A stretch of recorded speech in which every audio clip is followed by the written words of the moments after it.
Hello, everybody. Welcome to Rumors versus Facts. My name is Rodney DeBolsey. I am joined by Jed May, the recruiting writer at UJSports.com.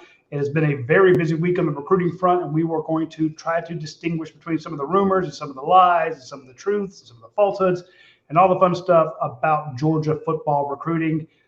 There's still some guys on the docket for Georgia that they're trying to sign.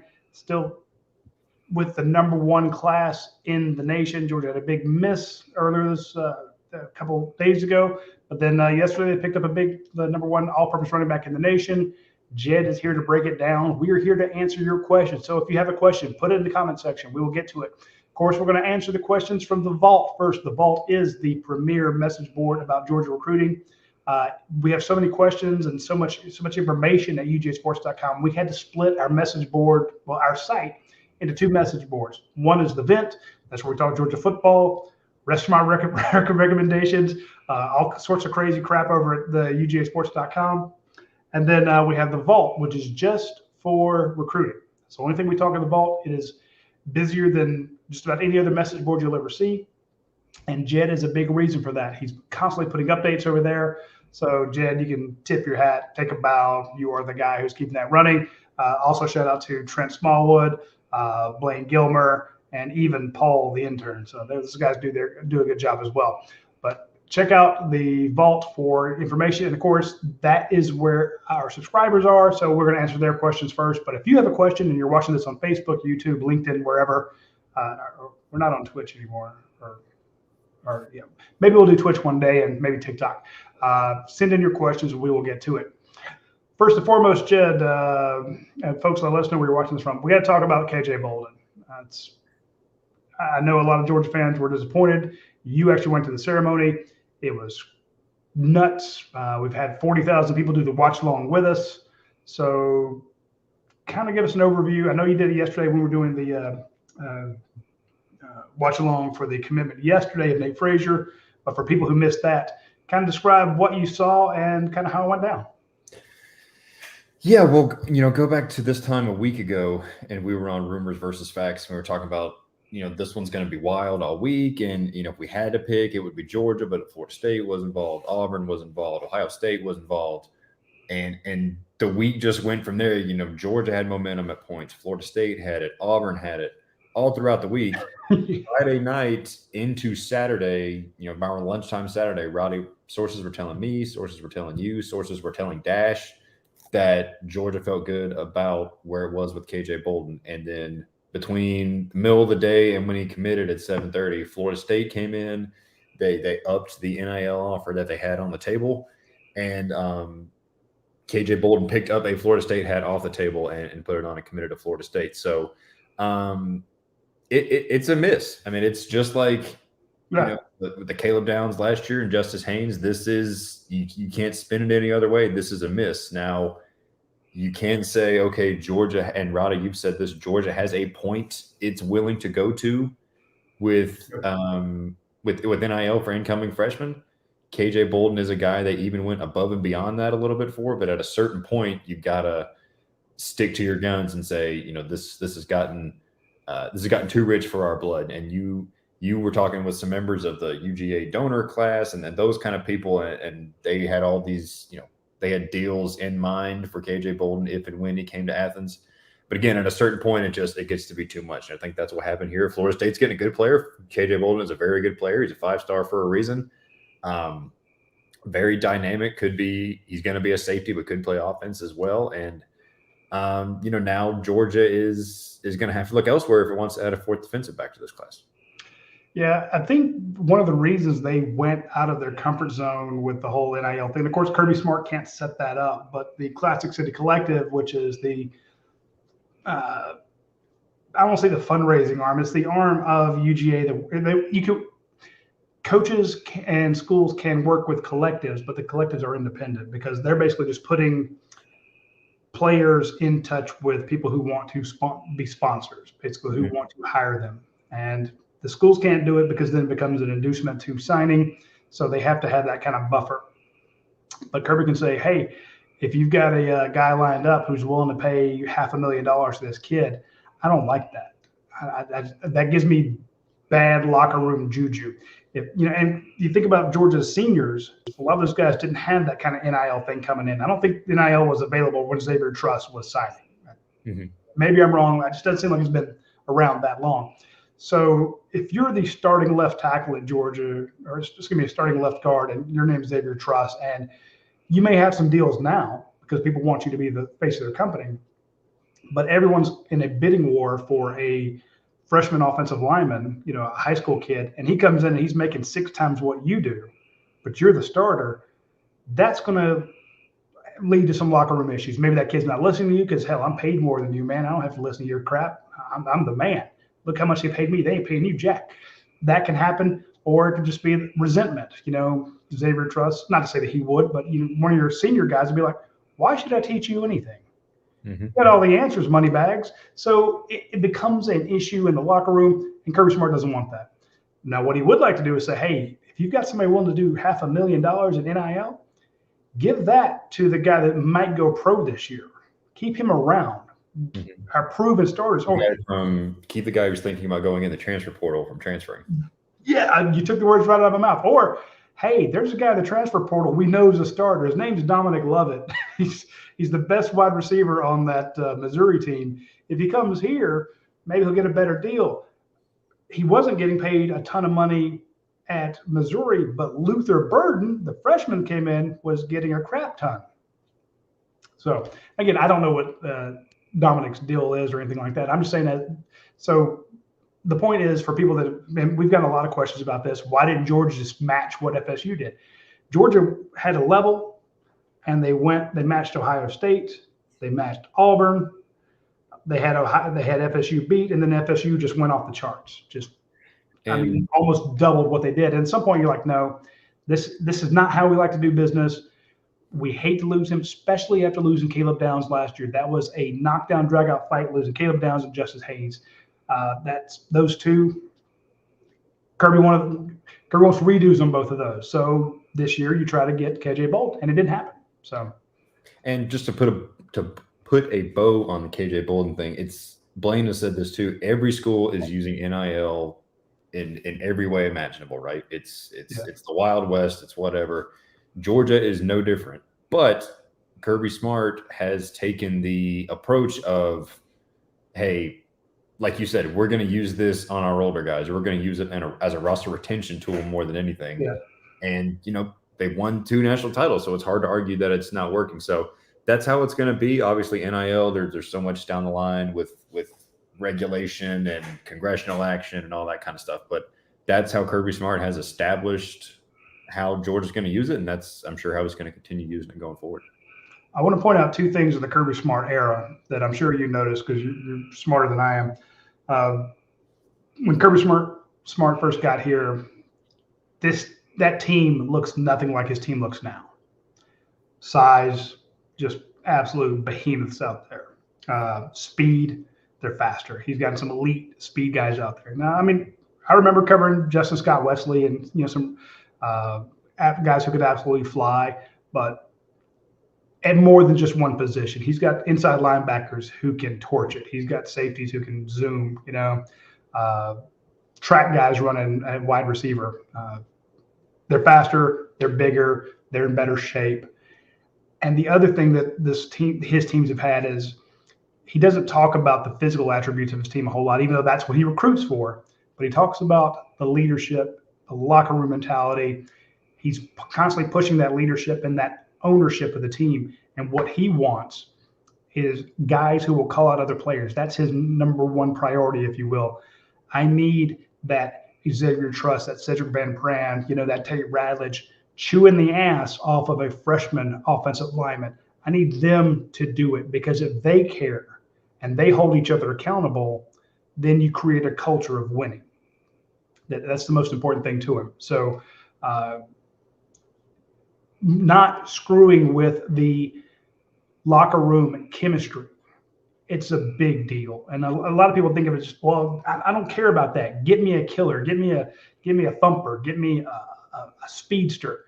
Kirby's like, they've got to fit our mentality. He does the same thing with coaches. There are coaches that have interviewed at Georgia. He's like, that guy's just not a right fit with our staff. and all of a sudden that person becomes a offensive or defensive coordinator at a competing school. And people are like, oh, well, he applied at Georgia and Georgia didn't hire him. And Georgia passed on him because he wasn't the right fit. Kirby's a big deal on fit, and he's a big deal on work ethic. So a lot of that plays into his whole system when it comes to recruiting. Like you were talking about retention and stuff like that. He's also looking for those leaders and those the character things. And I think you're just dead on. Like Bobby, Buford guys just don't go to Georgia. The kid would have gone somewhere else even if he wasn't at Buford, if he'd been at Cedar Grove, if he'd been at anywhere else. When that deal comes up, Buford wasn't the deciding factor there. Mm-hmm. And that's not to say that Buford's been kind to Georgia. It has not. But each one is different. I just think that Buford, I don't want to say they're getting a bad rap because some of it does feel like Georgia's cursed in that area, but you just got to give Buford credit for having so many good players. So, yeah, for sure. All right, let's move on from KJ Bolden. You kind of explained what happened there. Yesterday, Georgia did pick up a big commitment. Give us his name and why it's big for Georgia. Yeah, Nate Frazier, a running back from Mater Dei in California, which is being alluded to in the comments over here. He's the number one all-purpose back in the country. I think if you put in all running backs, he's like 6 or 7, number 70 overall, and it's huge. Georgia has wanted to add a third back in this class, and if it was the right guy, Nate Frazier has been that guy who has been zeroed in on as the guy Georgia wanted to add. So he's got pretty good size, 5'11", 205, but that lends itself to he can catch the ball out of the backfield. He can run inside the tackles, outside the tackles. He's got good speed, I think 4 or 5 time in the 40.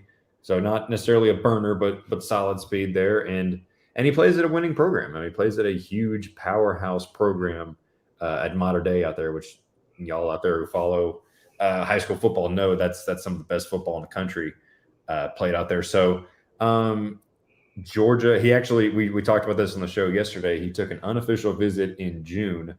The buzz coming out of that weekend was he might have silently committed to Georgia on that trip, along with Chauncey Bowens, who flipped from Florida to Georgia on that trip. And then a couple weeks later, a story came out and said, well, that's not what I said. I said Chauncey's home, and people thought I said I'm home, whatever. And then the story from our recruiting director, Adam Gorney, said he quoted Nate as saying, yeah, I actually did silently commit. I was just trying to throw people off the trail. So it was so bad. It was such a bad. He has been a reflection. Oh my God. Been a bulldog,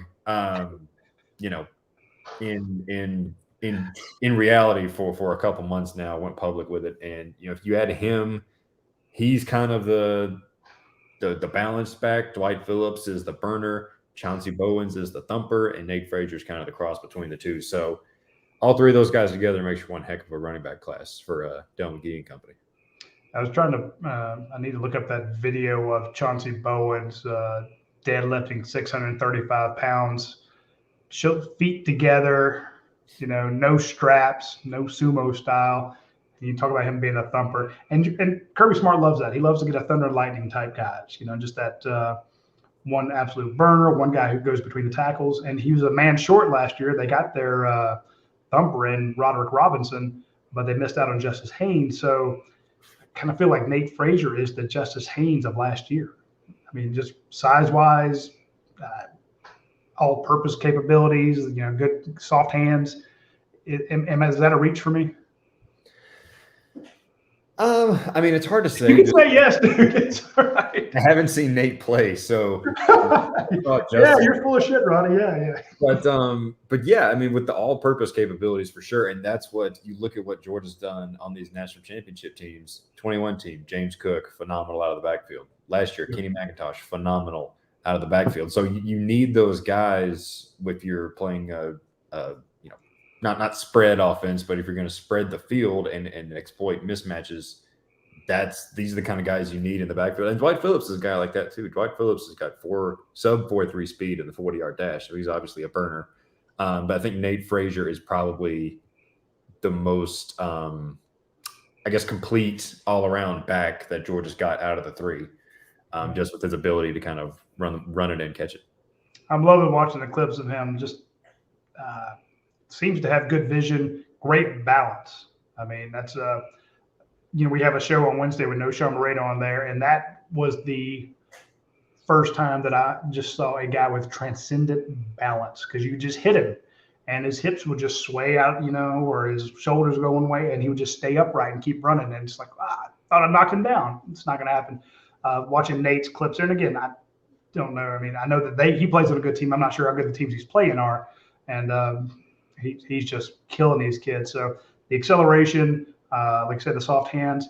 I mean, Kirby's had that, as you point out, the James Cook, the DeAndre Swifts, the Sony Michelle's, shout out to Sony in his retirement, guys that you could count on out of the backfield, and Kenny McIntosh maybe being the best of them. So you got to have those guys that can catch it.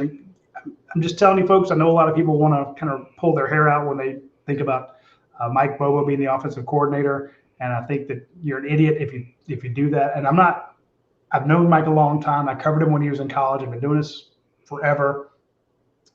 We are friendly, but we don't hang out. We're not friends, if you will. I know his son. I coached against him. Good family, great. He has a great family. But I'm not trying to defend Mike just because I've known him for a long time. I'm just telling you, when he was at Georgia, he got a bad rap, and it's really started bugging me when the narrative emerged that Mike this, Mike that. I'm like, when he's putting up 41 points a game, that's pretty damn good. Now, Brent Rollins, one of our great analysts here at Georgia, he put out 5 predictions today. And one of the predictions was Georgia sets a new school record in points per game. So at 41.8, he thinks they go over that. So I'm assuming like 42 points a game. It's an easy schedule. Maybe if Georgia doesn't call the dogs up, I think they can do that. The reason I'm bringing Mike Bobo up is if you give him these tools, he's going to know what to do with them. The guy can go all air, all ground attack, a little bit of both, and you got to like what they're giving him to work with. So, yeah, and there's Southern says stacked on O-line. Yeah. I noticed that Jake Crane came on and about this Nate Frazier thing. He says, of course he wants to go run behind that Georgia offensive line. Yeah. Yeah. How is it 5 or 6 offensive line commits in this class? 6. 6 Giants. Yeah. That's right, because 4 of them are 6'7" or higher. Yeah, it's something like that. And it's ridiculous. I mean, it's literally like Stacey Searles climbed up a bunch of beanstalks to bring these guys down out of the clouds to Athens. It's crazy. And then the curious thing is, not all of them are going to end up at tackle. Who are the guys that end up kicking in to play guard? That's what I'm most curious about when all these guys get on campus. Well, I mean, Kirby even mentioned, what was it? When did we speak to him? Thursday? Wednesday. Yeah. Last Wednesday. He was asking him about depth, and he's like, I'm concerned about our depth at tackle. Mm-hmm. And it's funny, that morning I put out notes saying Georgia is thinnest that it's ever been on the offensive line. And people are like, what the hell are you talking about? Are you on crack again? Like, no, not this week. But the idea, and you can argue with me if you want to, when you look at where Georgia has been, yes, they have tons of numbers. They have some really good guys backing up that first offensive line.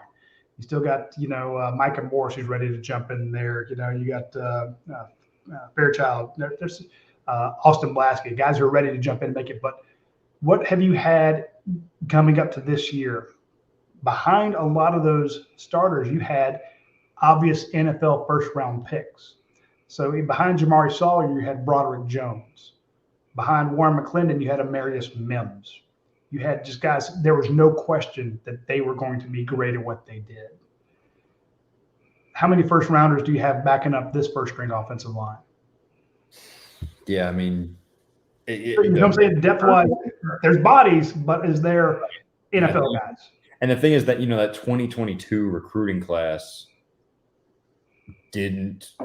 hasn't did you no favors. Great. Yeah, because Ernest Green is solid, and Ernest Green very well could be your starting left tackle in a couple weeks. But outside of that, like Jacob Hood's gone, Griffin Scroggs is gone. Aluba is solid, a guy that has earned some praise this spring. But like you said, there's not one of those surefire walk in day one and look like a first rounder types. It's the development with these last two classes is going to be key to keep things going. There's a realistic scenario where a bunch of these guys don't pan out and Georgia's in big trouble. Drew Bobo, it was part of that class. Like I said, some transferred away. You've got one surefire guy out of that class, and that's not enough. So there's a chink in the armor there. So that's why they have 6 guys committed in this class. It's really important. So anyway, all right. So we'll move on from Frazier.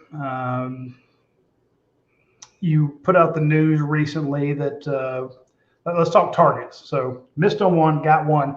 The other guy that we thought might actually be committing was it today or yesterday? It was today, right?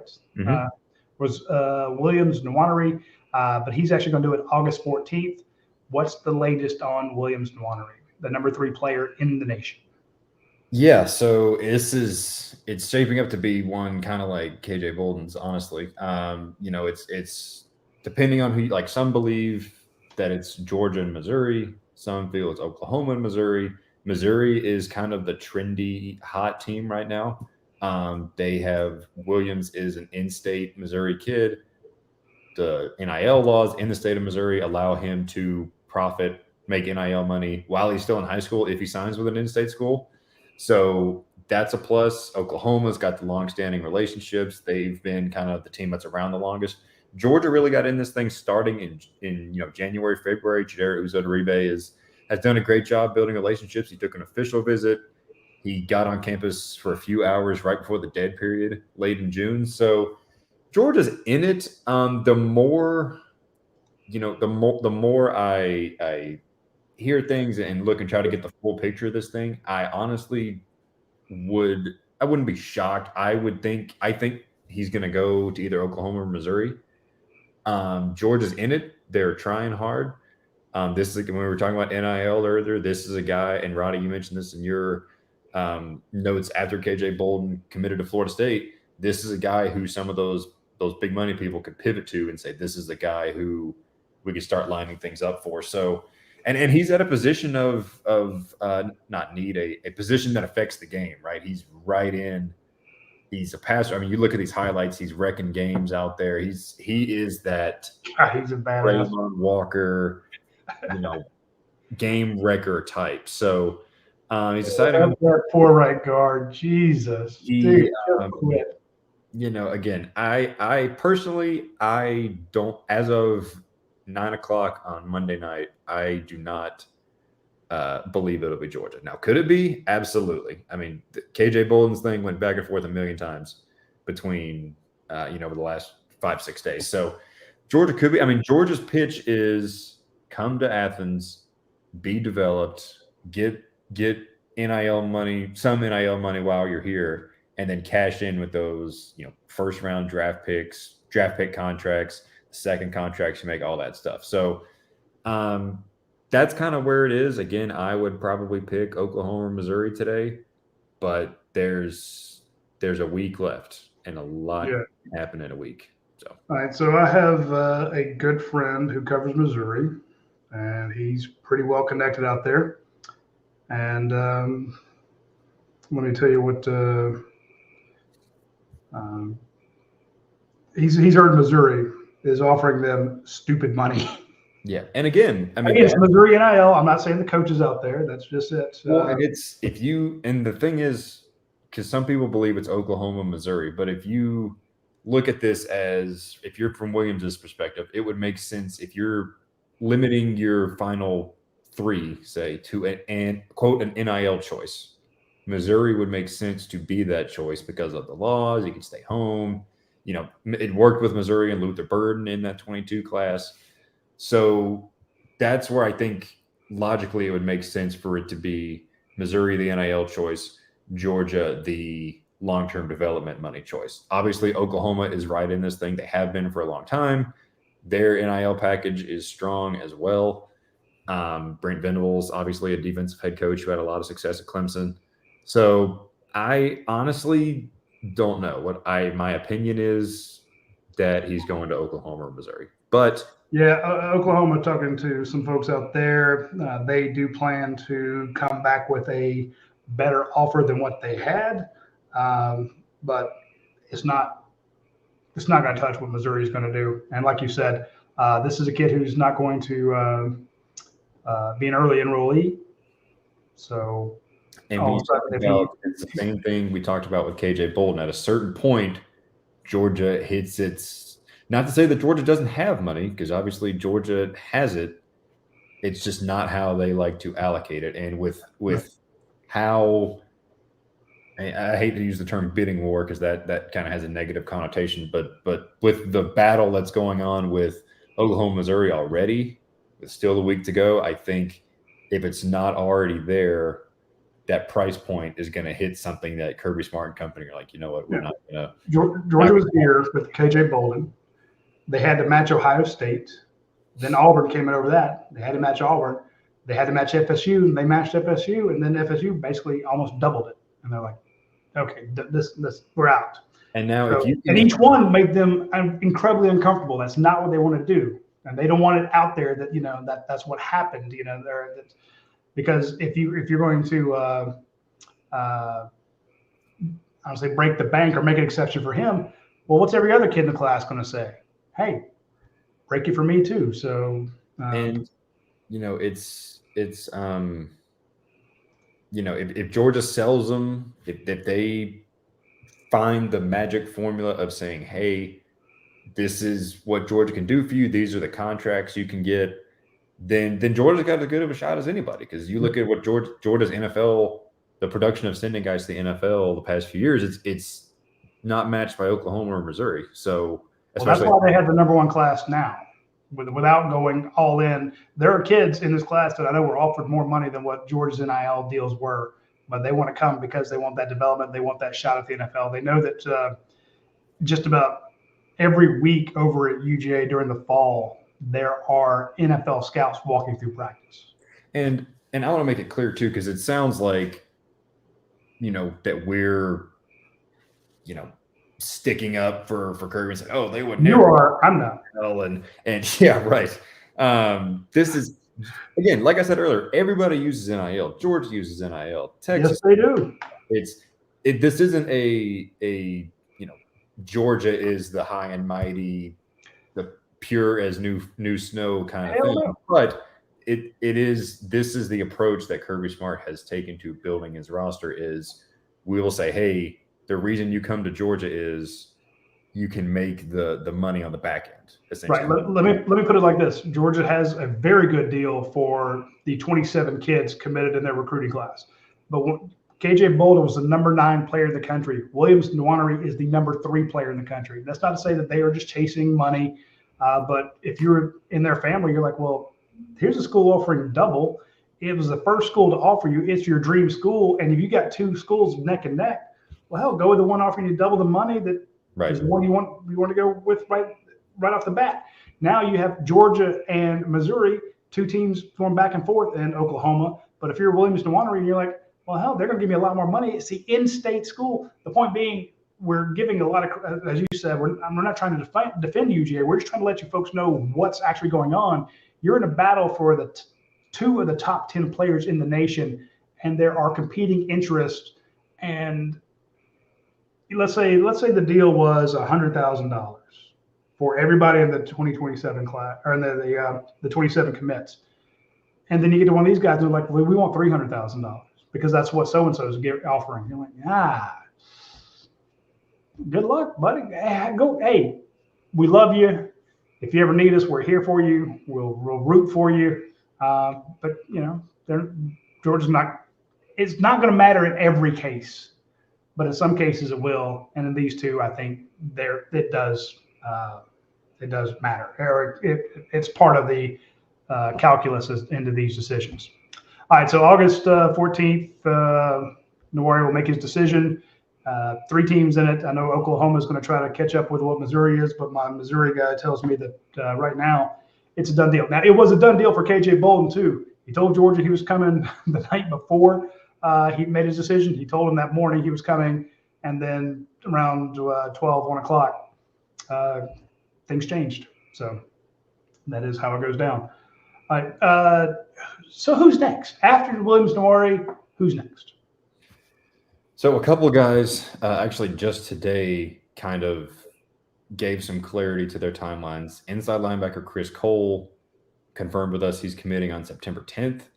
LJ McCray, who is another guy at that 5 tech edge position like we were just talking about with Williams-Winery, he had a cryptic, he just tweeted out October. So that would make you think he's committing in October. That could mean a lot of things, but that makes sense because we've long thought that his decision is a little bit dependent on Winery, where he goes. Like if Georgia gets Williams, then McCray might look elsewhere and vice versa. So that timeline makes sense. I think the one guy we don't really know about yet is Aiden Breland, who defensive tackle for Modern Day, teammates with Nate Frazier out there. He doesn't have a timeline set that I know of. More and more kids are committing in the early part of their seasons. So, but I haven't seen anything from him. So he could be one who's going to take it into the fall, maybe until December. I don't know. I haven't seen anything from him or heard anything from him. So that's the one we're kind of keeping an eye out for as far as dates go. But again, Chris Cole, September 10th, which is the day after I think it's the Ball State game, second one. And LJ McCray be on the lookout in October. Those are the two that kind of and no question on Aiden Breland. It would feel weird to have two kids from Maitre D. It'd feel weird to have two kids from there because it seems like Georgia has not been successful getting kids out of there. I know they got JT Daniels, the transfer out of there, but I mean he wasn't there all 4 years, was he? I think he just popped in. I do not know. I'd have to go back, but yeah, it's that would be wild. All right, we do need to get to a bunch of questions, and then I think we have some questions in the comment section there. But let's before we get to the questions on the vault, UGAsports.com, tell us about our lovely Rumors versus Facts sponsors. Yes, Rumors versus Facts is sponsored by Julie, the bookkeeper, personal bookkeeping for your small business. It's all the good things, right? Accurate, professional, reliable, timely, likable. Julie's great. Her husband Chris is great. They're Georgia fans, so that's always. For companies of every size, you need somebody to help you, get your books straight, find all the money you're missing. They can save you hundreds of dollars with the work they do. You can schedule a call at juliethebookkeeper.com. That's Julie, Julie, thebookkeeper.com. You can tell them to schedule a free 30-minute meeting, get to know Julie, get a quote, and you can go from there. So Georgia fans want to help you save money, and you can support Georgia fans as well. So again, that's Julie, the bookkeeper, at Julie, Julie, thebookkeeper.com. I always love it. All right, why don't you start hitting up the questions there? Yeah, as soon as I find them. This is a well-oiled machine here at Rumors versus Facts. We had power outages today. Yes, so folks, I was without power until about 8:20. There, I got him. Cool. All right, first one from San Diego Dog 1. San Diego Dog, long time poster on the dog. But how long has he been on there? It's 2015. I think he's been on there even longer than that. I think he had to go San Diego Dog or then San Diego Dog 1. But is there really a bias against UGA at Buford, or is just the creation of the vent echo chamber? Great question, San Diego Dog. So. Yeah, like you said, it's at a certain point. I mean, the vent would have you believe first day of fall practice, the staff has a slide show that says, okay, this is how we put our uniforms on. This is where you put your stuff up. And oh, by the way, no one here goes to Georgia. Screw those bastards. Yeah. So I don't think that's true. However, it is, like you said, it's hard to ignore the lack of success Georgia has had there. KJ Bolden, obviously the latest example. Edric Houston is a guy who Georgia's pursued hard, doesn't seem to be going to Georgia. Jaden Perlotti is committed in the 2025 class.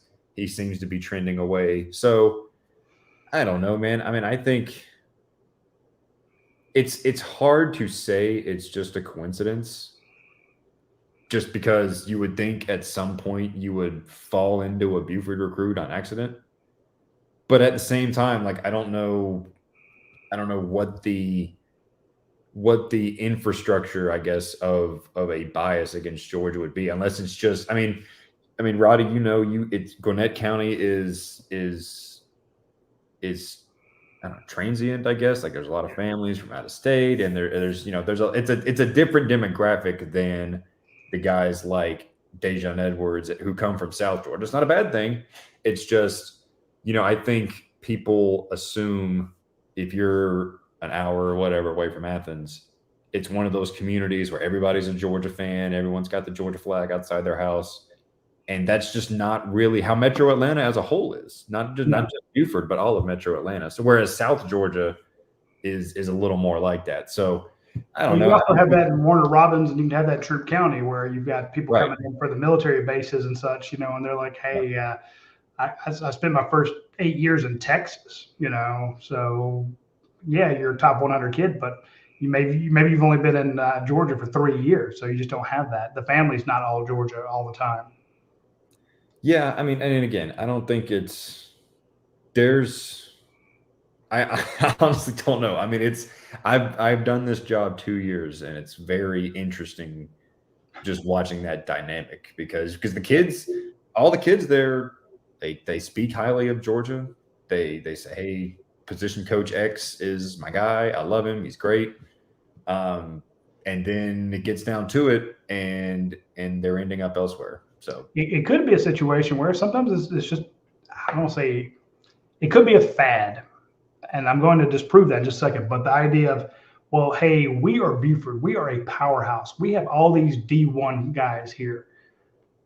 It would be easy to go to Georgia, but if you really want to be cool, you're such a badass and such a D1 guy, you can go to Ohio State, you can go to Florida, you can go to Clemson, you can go to Texas, you can go to USC.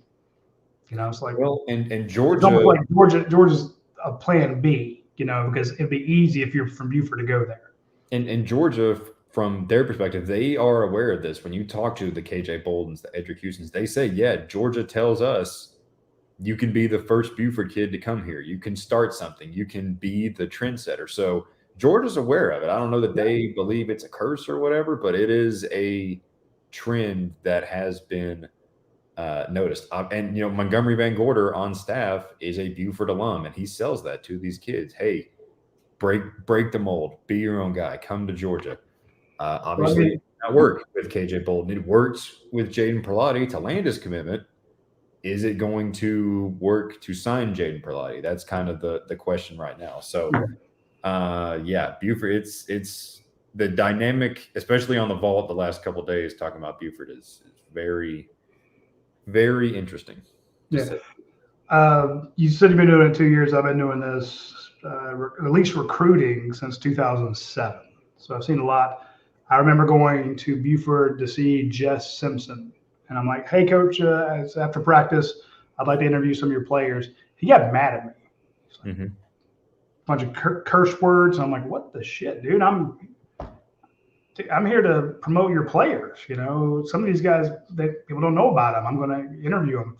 And he's like, look, when you come here, and he's like rubbing his temples, I'm going to hear about it from every kid you interview. I'm going to hear from the parents that you don't interview. And I caused more work for him, a bigger headache. And so he's like, look, you pick the ones you want. And I'm like, well, coach, I'm looking to you because you know them better. Who do you think's got D1 talent? I don't want to just talk to your top 3 stars. I want to talk to all of them. I wound up interviewing 26 kids and wound up writing like 12 stories. And the last couple were other names to know at Buford, So it was just, that was like 2007 or 2000, early in the career when I was doing it. I remember going to their Dallas Lee is at Georgia, and younger brother Dylan. I remember going over there to see Isaac Nada. God, so many games I've covered over there. Teams that were playing them, was there when Gainesville beat them with Deshaun Watson. and you interview kids, and they're like, "Yeah, I love Georgia. Georgia's great." But it doesn't sound like when you go somewhere else, you're like, "Oh man, Georgia. Yeah, I go up there all the time." And Georgia did everything they could to get KJ Bolden out of there. I mean, they were all over him all the time for years. I mean, we covered him as a freshman there. So what are you going to do? Anyway, next question. We'll move on to R Hall 55 says, any chance we get Williams-Winery and McRae, the 2024 class versus the 2025 class? What are the comparisons, strengths, and weakness? You kind of touched on Williams and McRae. You already answered those. Kind of a no, yes? I mean, I don't think they get both. I mean, that's a little extra nugget. I don't think Georgia ends up with both. I think they're both takes. Like, I think if Georgia landed Williams-Winery, LJ McRae is still a take. It's not that. I think if Winery comes, McRae might focus his attention elsewhere. And so I don't know. I could be wrong, but I don't think Georgia would get both of them. Yeah. Is there a chance to get one of the two? Absolutely. 24 class versus 2025 class. What are the comparisons, strengths versus weaknesses? Do we have enough of a read on the 2025 class to actually do that comparison? I mean, I think one area you can watch is defensive line, because Georgia already has Justice Terry, who is a freak show. Absolute just monster, not just a viral tweet anymore. He's actually a really good football player. So there's him. You've got Elijah Griffin, the #1 player in the class, who is very, very, very high on Georgia at this stage in his recruitment. So you look at those two, and then you look at some other peripheral names who could come up, guys like there's Zion Grady out of Alabama, an edge. There's Jared Smith from Alabama. There's Bryce Davis from North Carolina, the same high school that produced Jamal Jarrett. Actually visited Georgia for the cookout a couple weeks ago. Talked to him today. So if you look at that defensive front, there's a lot of potential, especially the farther out you go from the interior of the line. The 3-tech, 5-tech, and edge outside linebacker. There's a lot of meat on the bone where you look at it and say, if everything falls right, this thing could get real wild in a hurry. I would like to see that. If I'm a Georgia fan, I would like to see that list there on the screen of the 2025 commits start to include some high-end wide receivers. Yep. And that's the dearth of wide receivers in this incoming class. Obviously there are none committed, although Elias Williams is a guy who you could split out a receiver. But there's Ryan Williams, #1 receiver, committed to Alabama. They're pursuing him. There's Marcus Harris from Mater Dei, who's a guy to know. There's oh gosh, I'm just gonna sit here and blank on everybody, I guess. I don't know, man. It's early. There's a lot of it's still very early, and I think the 25 board will begin to take shape a little bit in the fall, especially because a lot of the work in the 24 class is done. So you talk about coaches getting head starts on that 25 class. The Georgia staff has a shot to do that just with so much hay already in the barn for the 24 class. So I think when you get to about January 1st, we're just from who shows up at games this fall and all that kind of stuff, you're going to get a much better idea of what the pecking order is at every position in that 25 class, but receiver included. Here's something that's very interesting that I just saw on our Missouri site. Talking about Williams-Winery. We've talked about the fact that they could start getting paid when they sign with Missouri. So basically, everyone's always kind of thought of that being the national letter of intent, right? You can't sign a national letter of intent, until signing day in December. But the way the law reads is a high school athlete shall have the right to earn or attempt to earn such compensation only after signing an athletic letter of intent or other written agreement to enroll in a post-secondary educational institution in this state. The phrase other written agreement carries a lot of weight. Something like a financial aid agreement or scholarship agreement can fall under that category. And a kid does not have to wait until December 20th to sign the paper. which financial aid agreements, one, you can sign a lot farther out. Two, you can sign them with multiple schools. Like that is very interesting. That's some breaking news there from our Missouri site. So it looks like Gabe and those guys did a little digging into the actual law itself. And those, I give Missouri, their School of Journalism, a lot of grief because it's one of the best in the country and, competes with Georgia a lot. But I got to tell them that I got to give them credit for that one. Digging that little tidbit up there is very interesting about Williams-Winery there. So, all right, let's go back. From Andy Stowe, are there any available elite safeties UGA can circle back to, even committed to another team, but still looking around? You had a story on this. Yeah. I mean, I did. Yeah, I had a story on that yesterday. I think there's, and I preface this by saying there is a very good chance that somewhere throughout the fall, Kirby Smart and staff are going to evaluate a guy, offer him, turn up the heat on him, whatever. No one knew who Kyron Jones was at this time last year, and then he ends up signing in the class. So that is a very strong possibility as well. Cam Michael is in the picture right there, is more of a corner. I talked to him today. He said Georgia, the vision for him is corner. How he would factor into this thing, specifically talking about safety. I think if Georgia signs Michael, they might end up playing DeMello Jones, current commit, obviously, as more of a safety star. That's just a thought. I don't know that for sure, but that would make sense.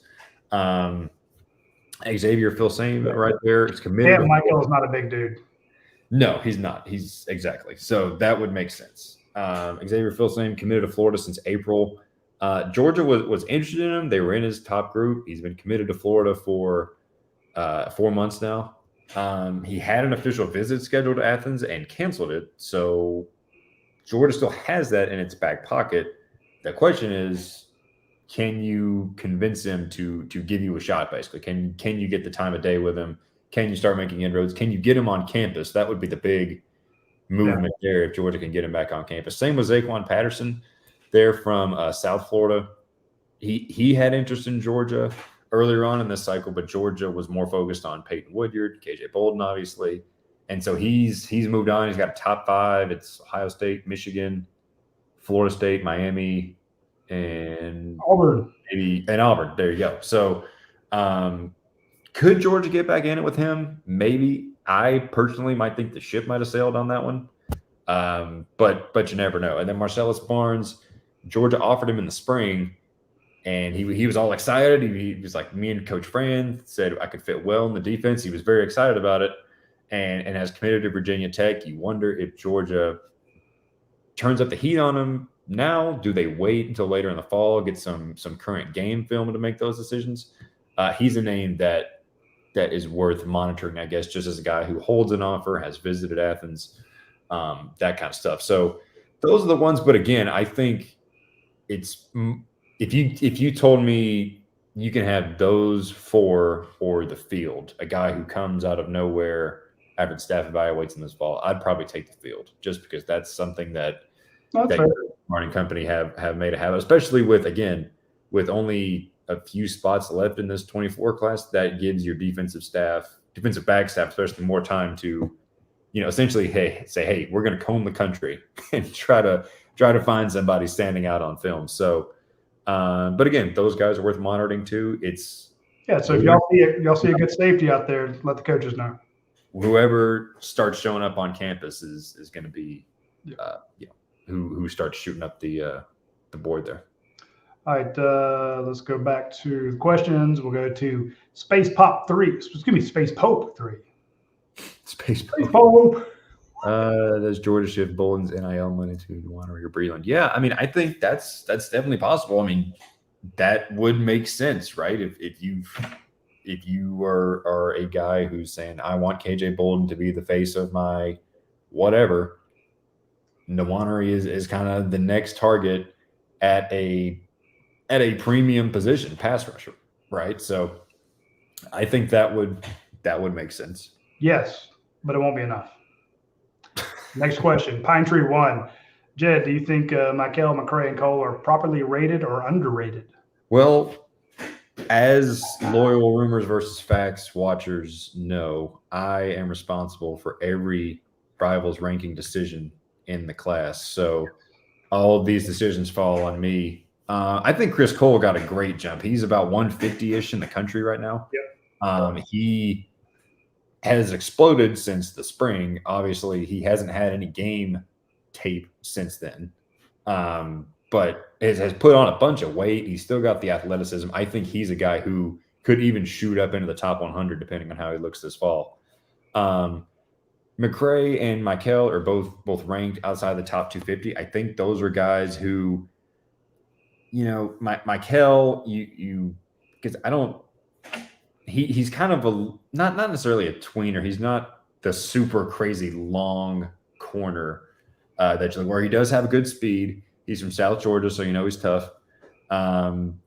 So I think both of those guys, Michael and McCray, are positioned to, if you have a good year, you could shoot up. I mean, I think that's kind of the beauty of this thing, is that at a point it's all about what you put on the field. So, again, 6 foot, 173 pounds. That's not huge by any means. No, I saw him in person. He's not a big guy, but he's also listed as an athlete.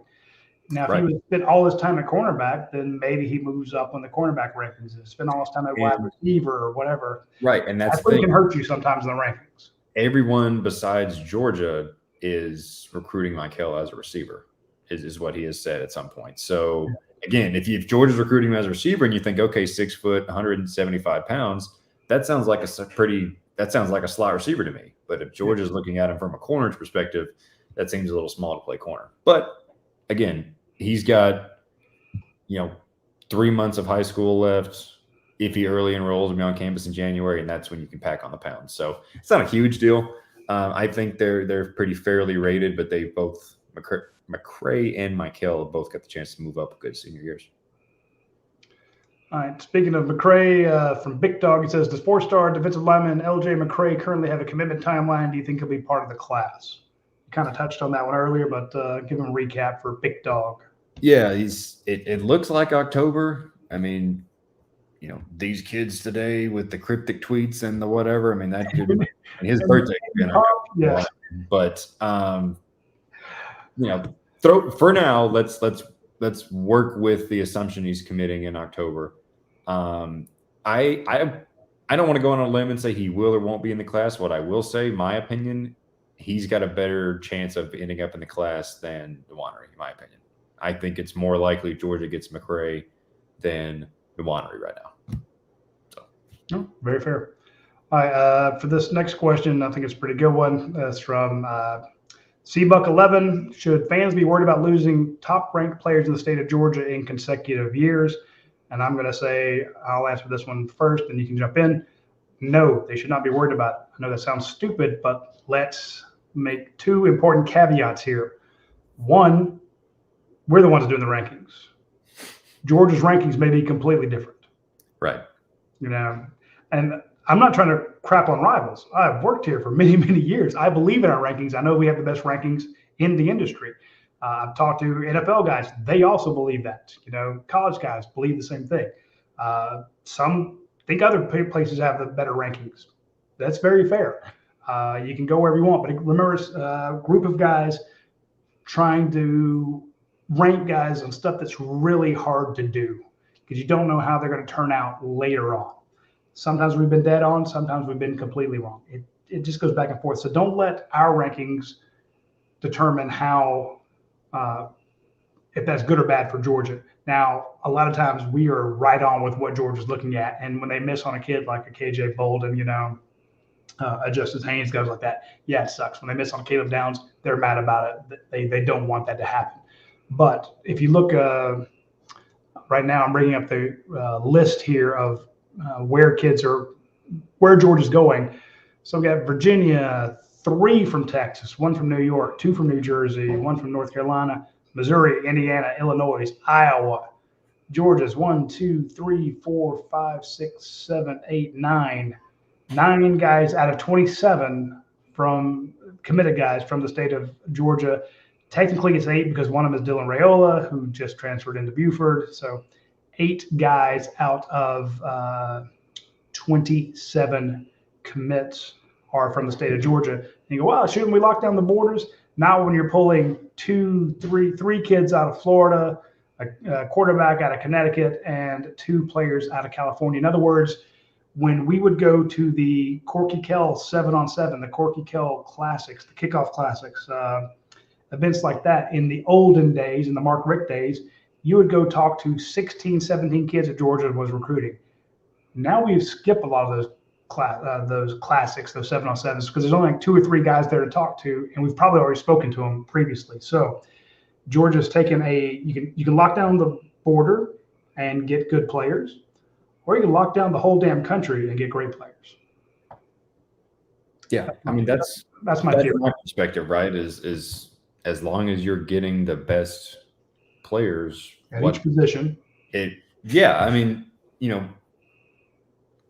you want to get the best, and I think locking down the borders, so to speak, is more important when you're a team like say Tennessee, where Tennessee isn't necessarily as football rich of a high school state as Georgia is.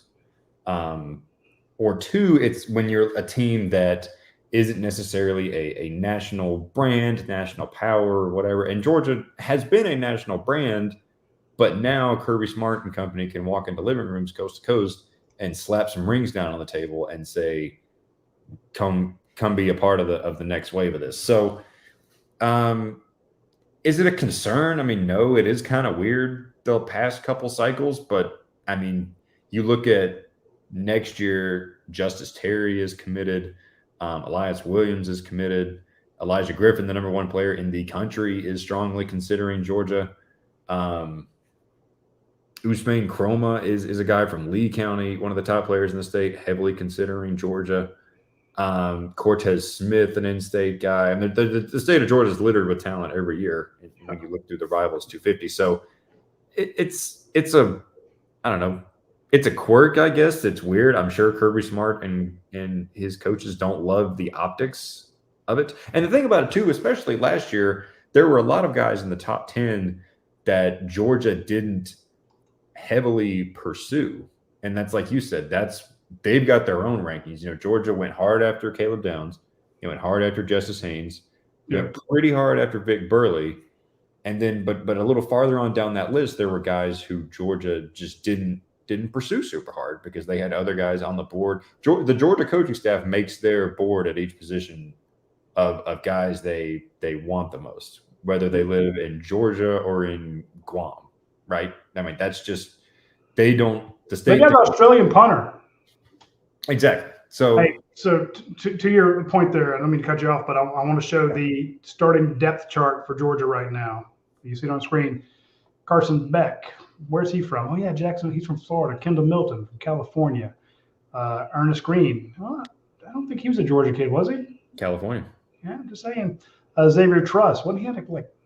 Rhode Island. Rhode Island. The only guy they ever got out of there. Cedric Van Pran out of Louisiana. Remember seeing him down there. Tate Ratledge, Georgia guy. Maris Benz, Georgia guy. Brock Bowers, California. Marcus Rosemy-Jack Saint, also Florida, if I'm not mistaken. Dominic Lovett, you get him transferring in. Lad McConkey, Georgia kid that he is what he is. Michael Williams, that was a good one. Nazir Stackhouse, Warren Brinson, Jalen Walker. Chaz is a Georgia guy. Dumas Johnson is not. Smile London is not. Tyke Smith. Yeah, I'm just saying that's you look through that roster too. You've got the national guys, and then you've got the guys, the good evaluations from in the state, like a Javon Bullard, like a Malachi Starks wasn't a good evaluation. He was just a fantastic player. Good, ambassador, right? You hit on those guys in state where that's where those relationships I think can really come in strong with the in-state. I mean, there's a reason when Georgia comes back from winning championships, they do the 10 schools in 10 days for each coach, and they're at every high school in the state seemingly. Yeah, you keep those relationships going because then they say, hey, we've got this kid on our team, or even, hey, we played against this kid a couple weeks ago. We saw this kid at a 7-on-7. That's where those things can come in and help you. And those things, whether you're landing the top players in the state or not, those relationships in the state are very strong. So It's weird. It's kind of strange and disconcerting to look at. Is it a cause for concern? Does it mean the dynasty is dying? No, I don't think so. Now, I was listening to you, and I was trying to remember where the hell Dominic Lovett was from Illinois. There you go. I was like, and just complete brain fart. I'm like, I know he's from somewhere. But on defense, there's a lot of Georgia guys on there, like in Smile Munden, like I said, Bullard, Starks. That's pretty impressive. But I mean, hey, you're like starting nose and Zion Logue or Stackhouse. Zion Logue, remember you stole 3 guys from Tennessee. So they all came in together. And then you look at that, the 3 outside linebackers that you signed this year, or defensive ends. That trio is going to be monsters. Getting a Marvin Jones Jr. last year. Anyway, so my point is, you can lock down if the best player is in Georgia, which is fair because Georgia, I think, is the number 4 team or number 4 state in the nation in producing NFL talent. You should be pulling a lot of kids from Georgia. You are the flagship university. Go get them. Go get the best ones. But at the same time, go get some of the best players from California. Go get the best players from Florida. Go get the best players from Texas. Those are 3 states that put more kids in the NFL than even Georgia does. Go to LSU. Louisiana per capita puts more players, and Alabama puts in a ton of players in the NFL disproportionately to its actual population. So, hey, go get them all and then win another championship. Robbie Dodson makes a good point over here too. Technology makes it easier to recruit far away. Ask Coach Donnan what it was like to have to recruit a kid across the country in the late 80s into the 90s. I mean, it's tough, and that's a very good point that you can get film from wherever. You can text kids, call kids, whatever. It's certainly a different world than it was. The question says the 70s, but even like I said, 90s, early 2000s. So that's another thing. Huddle, man, come on. Yeah, Georgia doesn't have to scour the state of Georgia for a bunch of scrappy kids because those are the kids that know. They know everybody. And this with a program like Georgia, with all the recruiting staffers and player personnel, and it's like that's what they do. That's their job. They find these kids, whether it's Huddle, Twitter, social media, whatever. That's where the recruiting mega structure comes into place, is finding guys like that. All right, I think that's all the questions. All right, so let's double check and see if there's any here in the corners. Let's go with Andy Stowe's. What's the latest with Small Munden and his injury recovery? It's going to be a while. And that's okay. I don't expect him to play the first 2 games, Andy. Andy Adams. I'm so used to saying Andy Stowe. Andy Adams. I don't expect him to play the first 2 games. I don't expect Branson Robinson to play until maybe like Vanderbilt. So it could be a while. Here's a good one from Mo Better 04. Like Mo Better. How does Frazier's commitment help with getting Breland? It don't hurt. It does not hurt, especially when you're talking about a guy in Aiden Breland who could theoretically be coming across the country to play his college football.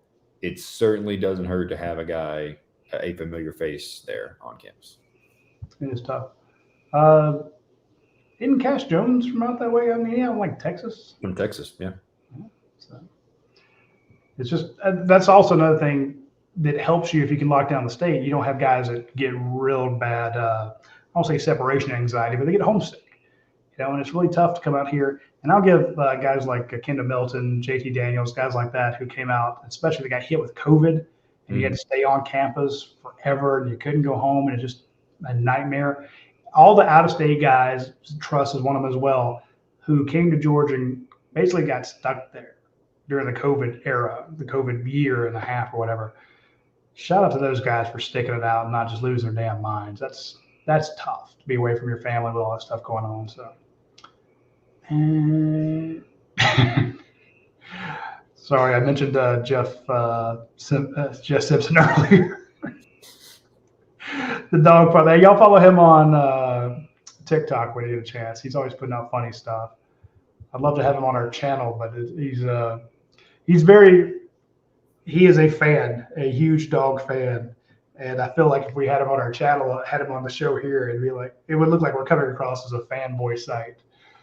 Here's another good question from Michael Kilpatrick. What's up with Jumpy Gilbert? It was big ass sigh, man. It's been very strange because Georgia was pursuing him really hard in January, and things really was picking up. He was committed to Ohio State, and then things have kind of cooled off. It's appeared, and now it's Tennessee, South Carolina. He has decommitted from Ohio State.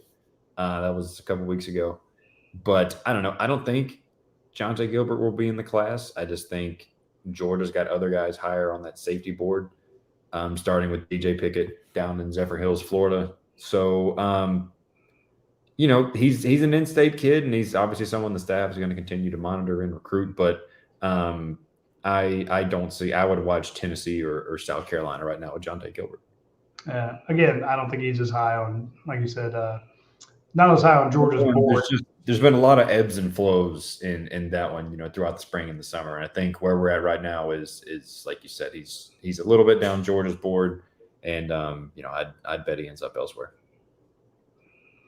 Another question from Steve Rosie Veronica. How big will the 24 class be? This has bearing because you're the recruiting guy. You're running out of 24 players to cover. If you run out, I don't keep paying. You can pick up checks when we start covering 2025 kids. Keep paying? You have to pay to start with. Power on, shut up. We're at 27 right now, so probably close to 30. And that's you could see a decommitment or two. That's you'd expect it just because that's the nature of how this thing goes. But yeah, probably knocking on that 30 mark, especially if not over. And I'm thinking 32.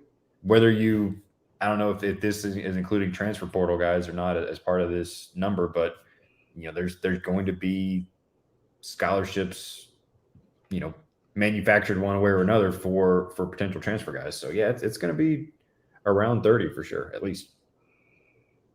Yep. Well, get Breland, get Cole, get McCray. That's 30. And then there's you got to find a safety. You got to find a wide receiver. Yeah, that's the thing is you could lose a couple guys though.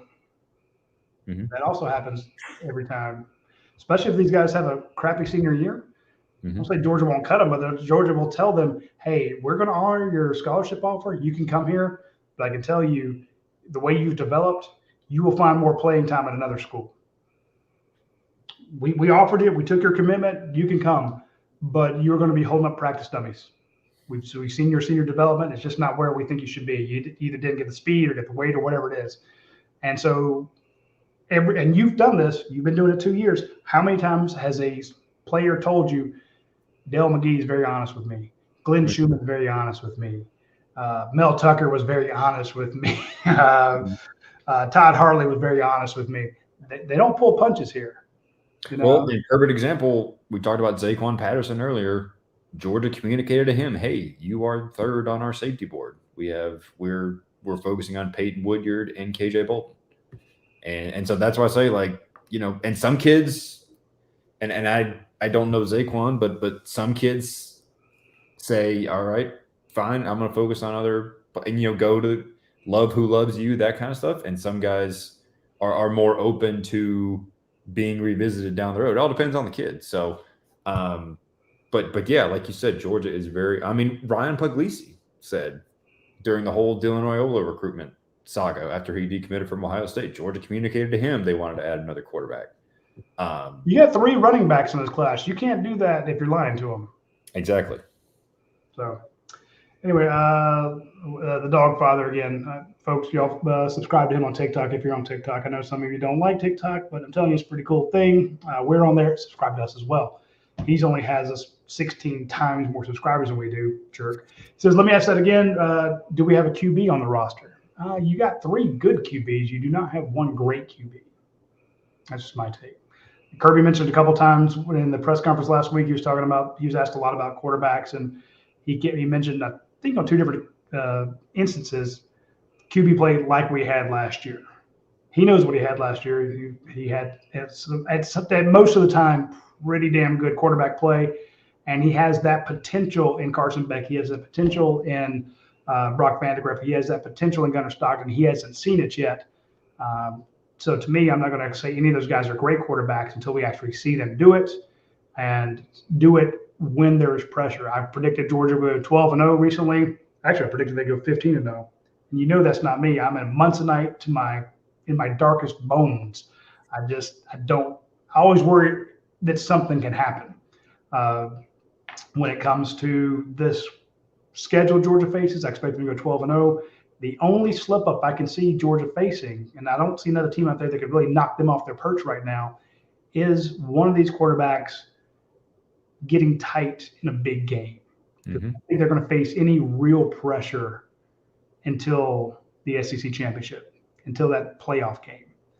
And we've seen Georgia get exposed in years past. They got destroyed by Alabama in the SEC championship game. They almost lost the playoff game last year against Ohio State. When things get tight, do you have somebody who can pull you through? And that, to me, is a sign of a great quarterback. A good quarterback will win you these games. A great quarterback will win you one of those tight ones. And Stetson almost lost you a couple of those, but he did win you a couple of them too. And I'd like to see these guys be able to pull it out under pressure. So, Is that fair? That's fair. Yeah, if you want to check, I agree. So, all right, that's pretty much all the time we have for this week's show. We went a little long there. My apologies. I obviously like to talk a lot. Folks, tune in next Monday at noon. Monday at 8:30. We will have another episode of Rumors versus Facts. We'll have some of the other recruiting guys on here instead of my dumb ass, so you actually get some good recruiting knowledge.